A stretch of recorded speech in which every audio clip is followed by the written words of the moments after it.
Profile picture হিসেবেও নিজেদের ছবি সেভ করা জায়েজ নাই।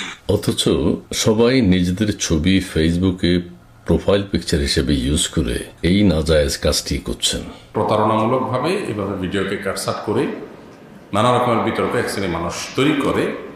আপনি বলেছেন ফেসবুক প্রোফাইলে নিজের ছবি ব্যবহার করা ঠিক না, কিন্তু আপনার প্রোফাইল আপনার ছবি ব্যবহার করা এ নিয়ে মানুষ বিতর্ক তৈরি করছে। এ নিয়ে আপনার মতামত কি? একটা ভিডিও আমাদের চোখে পড়েছে, খুবই হাস্যকর এবং খুবই লেম টাইপের প্রতারণা। সে ভিডিওতে আমরা দেখেছি। মূলত আলোচনা ছিল একজন মুসলিম নারী পর্দার বিধান তার জন্য পালন করা আবশ্যক, যেমনিভাবে পুরুষের জন্য চোখকে নিয়ন্ত্রণ করা আবশ্যক। পর্দার বিধানের অংশ হিসেবে সোশ্যাল মিডিয়ার আইডিতে নিজের প্রোফাইল পিকচার দিতে পারবেন কিনা সে প্রসঙ্গে আলোচনা করতে গিয়ে বলা হয়েছে যে একজন নারী তিনি প্রোফাইল পিকচারে নিজের ছবি দিবেন না, অন্য কোনো ছবি ইত্যাদি কাজ সারবেন। কারণ এতে পরপুরুষরা তার ছবি দেখবে, তাকে নিয়ে বাজে চিন্তা জল্পনা কল্পনা করার স্কোপ পাবে, পর্দার বিধান লঙ্ঘন হবে। সেজন্য এটি শরিয়ার দৃষ্টিকোণ থেকে জায়েজ নয়। তো এখানে মেয়েদের কথার অংশটাকে কেটে এমনভাবে ভিডিও বানানো হয়েছে যেন এটা জেনারেল কথা বা পুরুষদের কথা। তো এটা হলো দুর্ভাগ্যজনক যে প্রতারণামূলকভাবে এভাবে ভিডিওকে কাটছাট করে নানা রকমের বিতর্ক এক শ্রেণীর মানুষ তৈরি করে। আল্লাহ তাআলা তাদেরকে হেদায়েত দান করুন। একজন পিতার দুই সন্তান, পিতা তার বড় সন্তানের সাথে সম্পর্ক রাখে, টাকা পয়সা তার কাছ থেকে নেয়। ছোট সন্তান দিলে সেটা গ্রহণ করে না। এখন ছোট সন্তানের করণীয় কি?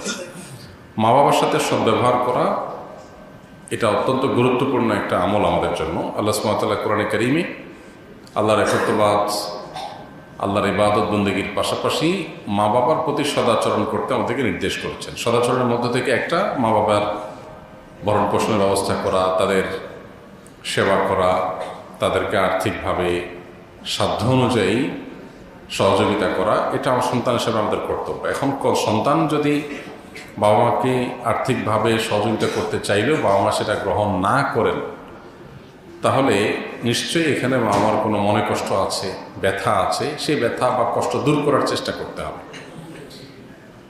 সন্তানের দায়িত্ব পালন করে সন্তান যদি সেই ব্যথা দূরের চেষ্টা করেন, এরপরও বাবা মা শক্ত থাকেন বা গো ধরেন, তাহলে সেক্ষেত্রে সন্তান হিসাবে আপনি আপনার দায়িত্বটা পালন করে থাকলে আল্লাহর কাছ থেকে হয়তো নাজাত আপনি পেতে পারেন। কিন্তু যে কোনো মূল্যে বাবা মাকে সন্তুষ্ট করার সর্বোচ্চ চেষ্টা আপনাকে চালাতে হবে। এবং এক সন্তানের কাছ থেকে টাকা পয়সা নিলেন, আরেকজন সন্তান থেকে নিলেন না, পরিষ্কার বোঝা যায় এখানে কোনো দুঃখ বা কষ্ট আছে। সেটা মাপ চেয়ে হোক, বিনম্র হয়ে হোক, যেভাবে হোক মা বাবার কাছ থেকে মিনিমাইজ করে নিতে হবে, সেই সমস্যা দূর করে নিতে হবে। মা বাবার বিষয়টা অত্যন্ত জটিল, অত্যন্ত কঠিন। এখানে তাদেরকে সন্তুষ্ট করাটা এটা আমাদের জন্য একটা চ্যালেঞ্জিং একটা ব্যাপার। রেজাল রব্বে ফি রেজাল ওয়ালিদাইন ওয়া সাখাতুর রব্বে ফি সাখাতুল ওয়ালিদাইন, হাদিসে বর্ণিত হয়েছে মা বাবার সন্তুষ্টির মধ্যেই আল্লাহর সন্তুষ্টি নিহিত, আবার মা বাবার অসন্তুষ্টির মধ্যেই আল্লাহর অসন্তুষ্টি নিহিত। এই জন্য এটা আমাদের একটা পরীক্ষার জায়গা। তারা উল্টাপাল্টা রাগ করতে পারেন, ভুল বুঝতে পারেন, কিন্তু আমরা সেটাকে শুধরাবার চেষ্টা করব, সংশোধন করার চেষ্টা করব, বোঝাবার চেষ্টা করব। এক্ষেত্রে আমাদের কোনো ত্রুটি ঘাটতি থাকতে পারবে না। আল্লাহ আমাদেরকে তৌফিক দান করুন। একজন পিতার দুই সন্তান, এটা উত্তর দিয়েছি। সামাজিক যোগাযোগ মাধ্যমে আমরা যে সকল ইমোজি ব্যবহার করে থাকি এগুলো জায়েজ আছে কিনা?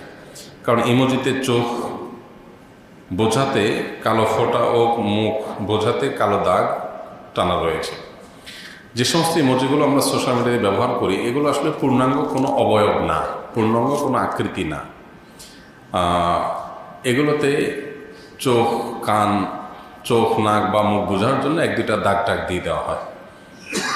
একটা প্রাণীর পরিপূর্ণ আকৃতি হতে পারে, সেটা শুধু ফেস, শুধু কল্লা, পরিপূর্ণ আকৃতি যদি হয় তাহলে সেটা ব্যবহার করা নাজায়েজ, সেটা ব্যবহার করা অনুচিত।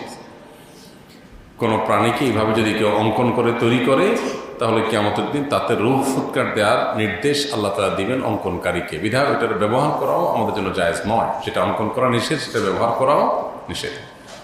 কিন্তু সাধারণত যে ইমোজিগুলো পাওয়া যায়, এগুলোতে আসলে পূর্ণাঙ্গ কোনো প্রাণীর অবয়ব থাকে না। যেমন কান থাকে না অনেক সময়, অন্যান্য গুরুত্বপূর্ণ অঙ্গ যা ছাড়া মানুষ কল্পনা করা যায় না, সেগুলো থাকে না।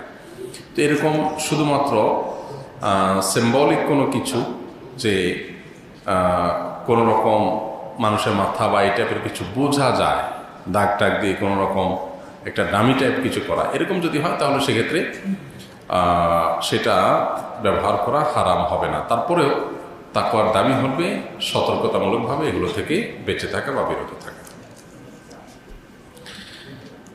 ছোট বাচ্চাদের জন্মের পর যে টিকা দেওয়া হয়, শরীয়তে এটা জায়েজ আছে কিনা? ছোট বাচ্চাদের জন্মের পরপর হোক বা পরবর্তী সময় হোক যে টিকা দেওয়া হয়, এই টিকা নিয়ে নানান আলাপ আলোচনা আছে।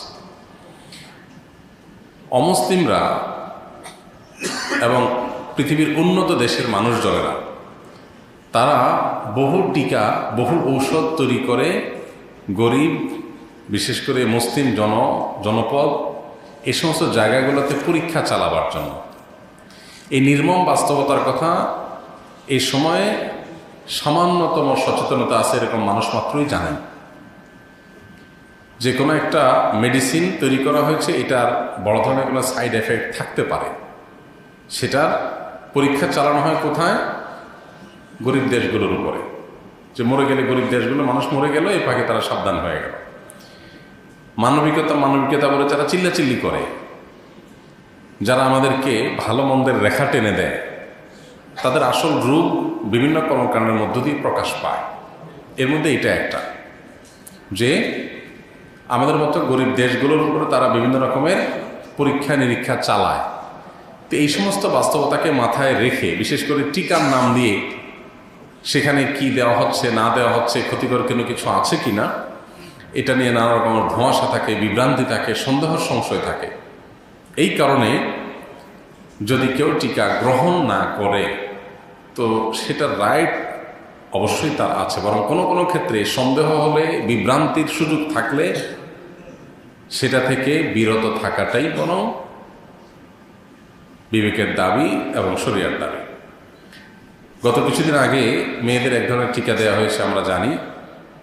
শত শত হাজার হাজার মেয়েরা অসুস্থ হয়ে গেছে সারা দেশে, প্রচুর পরিমাণ পত্রপত্রিকা নিউজ হয়েছে। কিন্তু এরপরও সেটাকে পুশ করার, আরোপ করার, জোর করে দেওয়ানোর একটা চেষ্টা আমরা লক্ষ্য করেছি।